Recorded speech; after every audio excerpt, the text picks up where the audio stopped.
మనతో పాటు బక్కా జెట్సన్ ఉన్నారు. కొద్దిసేపటి క్రితమే ఎలక్షన్ కమిషనర్ కలిసారు. ఆయన ఎందుకు కలిసారు ఏంటి అనేది ఆయన అడిగి తెలుసుకుందాం. అన్న, ఎలక్షన్ కమిషనర్ ఎందుకు కలిసారు? ఏంటి ఇష్యూ ఏంటి? ఇటీవల 2 నెలల కింద జరిగిన వరంగల్, నల్గొండ, ఖమ్మం ఎమ్మెల్సీ ఎలక్షన్లో నేను కూడా పోటీ చేసిన. అందులో ఎలక్షన్ కమిషన్ రాజ్యాంగానికి విరుద్ధంగా గ్రాడ్యుయేట్ ఎలక్షన్లో పోలైన ఓట్లల్లో 50% ప్లస్ 1 ఓట్ వచ్చిన వాళ్ళు గెలుపుగా ప్రకటించాలి. కానీ ఇక్కడ ఏం జరిగిందనంటే యాక్చువల్గా పోలైన ఓట్లు 3,36,013 ఓట్లు పోలైనాయి. అంతలే ఇందులో గెలిచిన అభ్యర్థికి రావాల్సిన ఓట్లు 1,69,000 ఓట్లు రావాలి ఇక్కడ గెలవాల్సిన అభ్యర్థి. కానీ ఇక్కడ వచ్చిన అభ్యర్థి గెలిచి కాంగ్రెస్ పార్టీ అభ్యర్థి తీర్మానాలకు వచ్చిన ఓట్లు ఏంటంటే 1,22,813 ఓట్లు వచ్చినాయి ఆయనకు. అర్థమైందా? అంటే సెకండ్ బీఆర్ఎస్ అభ్యర్థికి 1,04,248 ఓట్లు వచ్చినాయి. బీజేపీ అభ్యర్థికి 43,313 ఓట్లు వచ్చినాయి. మీరు ఇవాళ వరకు మీరు చూడండి, ఎలక్షన్ కమిషన్ ఇన్ని ఓట్లతోని పలానా అభ్యర్థి గెలిచినట్టుగా ఏడ కూడా చెప్పలే, గెలిచినట్టుగా ప్రకటించేశారు. అయితే ఇక్కడ నేను 45 రోజుల లోపు ఒక గెలుపు ఈ ఎలక్షన్లపై దాని అనుమానాలు ఉంటే 45 రోజుల లోపు హైకోర్టును ఆశ్రయించాలన్న పరిస్థితి. కానీ ఇక్కడ ముగ్గురు అభ్యర్థులు కూడా, సెకండ్ వచ్చిన బీఆర్ఎస్ అభ్యర్థి కానీ, థర్డ్ వచ్చిన బీజేపీ అభ్యర్థి కానీ, ఫోర్త్ వచ్చిన ఇండిపెండెంట్ క్యాండిడేట్ అశోక్ కానీ, ముగ్గురిట్లా ఎవరు కూడా దీని మీద మాట్లాడలేదు, దీని మీద కంప్లైంట్ ఇవ్వలేదు, దీని మీద కోర్టును ఆశ్రయించలేదు. ఎందుకంటే ఈ ఎన్నికలు చెల్లది.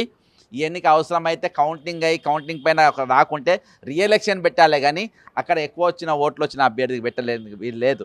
ఈరోజు ప్రతి చోట ఇక్కడ అడుగున ఇక్కడ అంటే మామూలు ఎన్నికలలో అయితే ఎవరైతే ముగ్గురు ఉంటారో, ఇప్పుడు ముగ్గురు ఇట్లా తీర్మానాలకు ఎక్కువ వచ్చింది కాబట్టి అట్లా ఇవ్వద్దంటారా దీనికి సంబంధించి? లేదు, 50% ప్లస్ 1 రావాలి.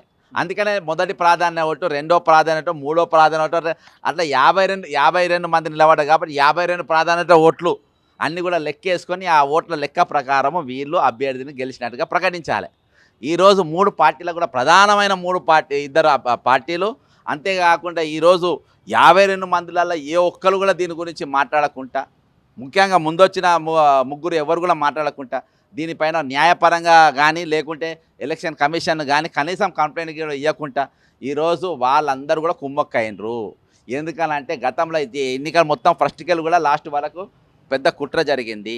ఇందులో నేను ఒకటే అడుగుతున్నాను, నేను వేరే దానికి పోతే ఈరోజు అసలు ఇట్లా కూడా జరుగుతుందా అని నమ్మే పరిస్థితి ఉండదు.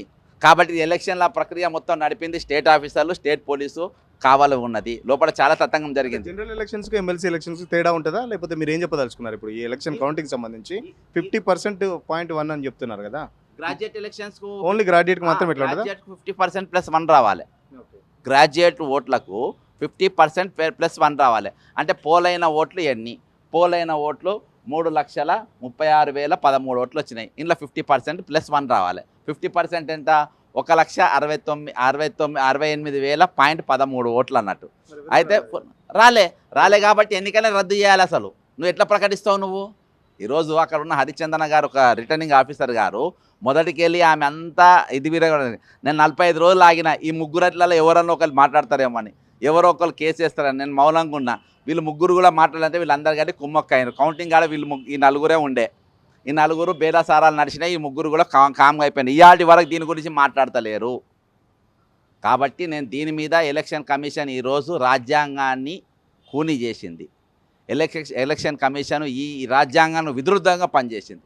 నేను రాజ్యాంగం కాపాడంలో విఫలమైంది కాబట్టి నేను కేటుకుపోతా. ఎలక్షన్ మీద కౌంటింగ్ మీద పోను. రాజ్యాంగ విలువలు కాపాడడంలో ఎలక్షన్ కమిషన్ విఫలమైపోయింది. వీళ్ళు అనైతికంగా ఈ ప్రకటన ఫలితం అనేది చేసిండ్రు.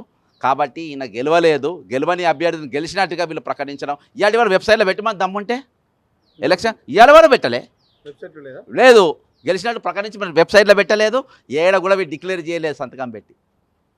ఎందుకంటే దొరుకుతుంది, హౌస్లో కూర్చుంటుండే ఇదంతా జరుగుతుంది కదా. చెప్తున్నా కదా, రాజ్యాంగాన్ని ఇంత భయంకరంగా కూనీ చేస్తున్నా అనేది దీనికి మించిన ఆధారం ఏం లేదు. ఈరోజు నేను ఇన్ని రోజులకెళ్ళి కామ్గా ఉండి 2 నెలలకెళ్ళి నేను గమనించుకుంటా, వీళ్ళందరూ ఏం చేస్తున్నారని చూసుకుంటా. ప్రతి ఒక్కటి ఇంకా చాలా విషయాలు జరిగినాయి. ముందు నేను చెప్తా. ఢిల్లీ చీఫ్ ఎలక్షన్ కమిషన్ కలిసినాక అసలు ఎలక్షన్లో ఏం జరిగింది, డ్రామా తతంగం. ఎందుకంటే ఎక్కువ గలిగితే టాలీ కాదు, 1,22,000 వరకే టాలీ అవుతాయి.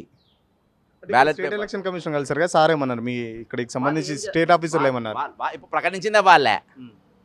ఇలా దొంగలే వాళ్ళు కదా, ఇలా దొంగల స్టేట్ ఎలక్షన్ కమిషను. వాళ్ళు ఏం మాట్లాడతారు వాళ్ళు? కాబట్టి ఈరోజు ఎలక్షన్ ప్రక్రియను నాశనం చేసుడు కాదు, ఈరోజు వీళ్ళు నాశనం చేసింది, సవాళ్ళు చేసింది, ఈరోజు వెన్నుపోటు పొడిచింది రాజ్యాంగాన్ని, ఇండియన్ కాన్స్టిట్యూషన్ను, దాని నమ్మకాన్ని. కాబట్టి చాలా పెద్ద కేసు, పెద్ద ఇష్యూ. తెలంగాణ ఎలక్షన్ మొత్తం రేపు ఢిల్లీ నేను బజార్లో వీళ్ళు గుంజుతా. వీళ్ళు ఎన్ని అక్రమాలు పాల్పడ్డారో మేము ఏం చేసినా నడుస్తాయనే తట్టుగా ఉండదు. ఖచ్చితంగా వీళ్ళని బజార్కి ఈడుస్తారు రేపు. ఎందుకు బీఆర్ఎస్ ఎందుకు కుమ్మక్క కావాలనుకుంటున్నారు? ఎందుకంటే బీఆర్ఎస్ కూడా చాలా టైట్ ఫైట్ ఇచ్చింది, మళ్ళీ బీఆర్ఎస్ అభ్యర్థి కూడా కుమ్మక్కైనని మీరు ఆరోపిస్తున్నారు. నిజంగా సాధ్యమైందంటారా? బ్యూటిఫుల్ క్వశ్చన్ అడిగినావు. వీళ్ళందరికీ గాడ్ ఫాదర్ మేఘా కృష్ణారెడ్డి. మేఘా కృష్ణారెడ్డికి ఎన్నిక సంబంధం ఏనాలే. కాళేశ్వరం పిటిషనర్ నేను, అర్థమైందా? మహోంస్ రామేశ్వరరావు దాని మీద పిటిషనర్ నేను. ఈరోజు ఈ 3 పార్టీలు నిలబడ్డ ఏ అభ్యర్థి కూడా, ఏ పార్టీ కూడా, తెలంగాణలో ఏ పార్టీ కూడా మేఘా కృష్ణారెడ్డి అనేటోడు తెలంగాణ దోచుకుందనే స్టేట్మెంట్ ఏ పార్టీ కూడా చేయదు. నా బీజేపీ అది, నా బీఆర్ఎస్ అది, నా సిపిఐ అది, నా సిపిఎం ఇది, నా కమ్యూనిస్టులు ఇయ్యరు, నా ఎవ్వరు మాట్లాడు. ఈరోజు దానిపైన మాట్లాడే వ్యక్తిని మేఘా కృష్ణారెడ్డి అంటే తెలంగాణను దోసుకుంటూ కాళేశ్వరం పేరు మీద అన్న ఏకైక వ్యక్తిని నేను ఒక్కని. కాబట్టి నన్ను వీళ్ళందరూ కలిసి ఆయన నడిపిన ఎలక్షను, ఆయన ఫండింగ్ చేసిన వీళ్ళందరికీ ఈ ఎలక్షన్ మొత్తం